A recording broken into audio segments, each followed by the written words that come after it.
Welcome back, guys. In today's video, I made custom cardboard female and male Mutos from Godzilla 2014. Make sure to watch until the end because the final result will blow your mind. Here I have this cardboard as like a base to make the Mutos out of. I'm going to use scissors to cut them. And here's the pencil to trace all the parts. I'm going to be using hot glue to glue everything together. So here is the layout that I chose to make, and out of this I'm going to start with the female Muto. Here they are cut up, and I labeled them right and left to, I don't know, just to have two. And what I'm going to do is roll up the pieces of cardboard so that we can make the limbs of the Mutos.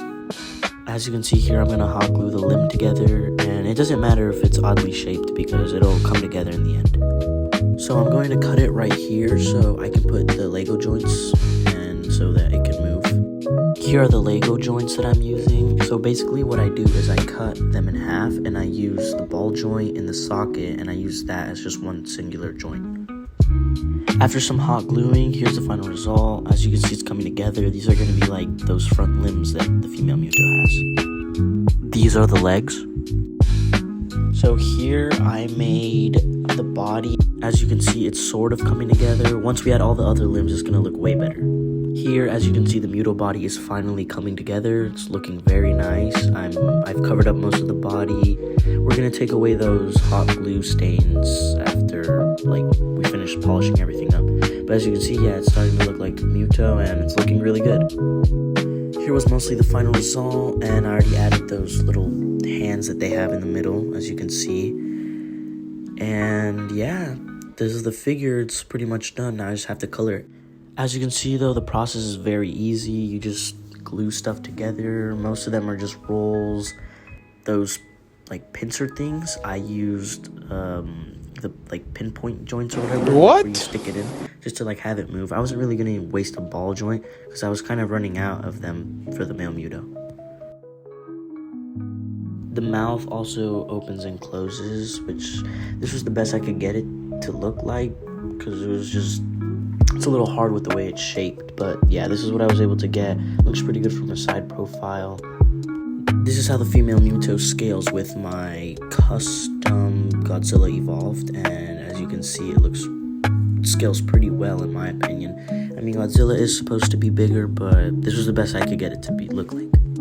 At this point in time, I had very little ball joint storage left, and I just had to really plan out how I was going to make the figure. For the male Muto, I decided to start with the same process as the female Muto, and you can see the ball joints are just being used. You have to really imagine how it's going to look and place them in the positions that they're supposed to be. I have these pin joints or whatever from Lego that I also used for those small hands on the female Muto. I'm going to use them on the wings so that they can extend and de-extend. I don't know. I was really trying to get the shape of the wings, and it was really hard for some reason. I don't know. But as you can see, I have them moving. I have the pin inside of the wing, and it can extend and go back in, kind of like how the Muto can extend its wings when it's flying. And as you can see, I just hot glued the joints in, and now it can move, and just really imagine the position that they are supposed to be in. And it's really good to use references. Right now it's looking a bit weird, but I promise we fix it later. But as you can see, I was using the head of the female Muto on the male Muto so that it would look, so I could get an idea basically. Making the heads, I just decided to use the same one as the female Mutos. Here at this point, I was just gonna sand down all those excess clumps of the hot glue off the figures to make them more smooth.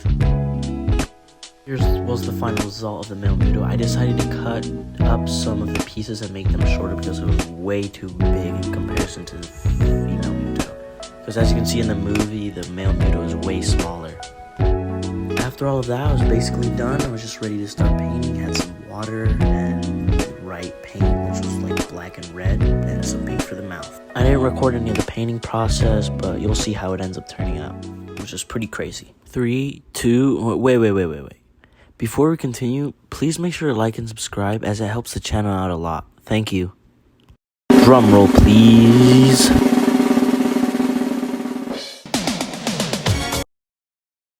So here's the final result. As you can see, they're blacked out. They're actually pretty nice. I have the red eyes right there. The mouth is pink. Try like the color, basically based off the movie.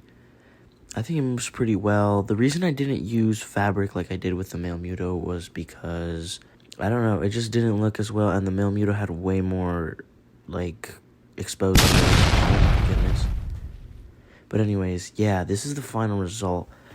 I think I did a very good job with it, and I'm really proud of myself. Let me know what you guys think in the comments, and here's some photography and, like, cinematic shots I did with them.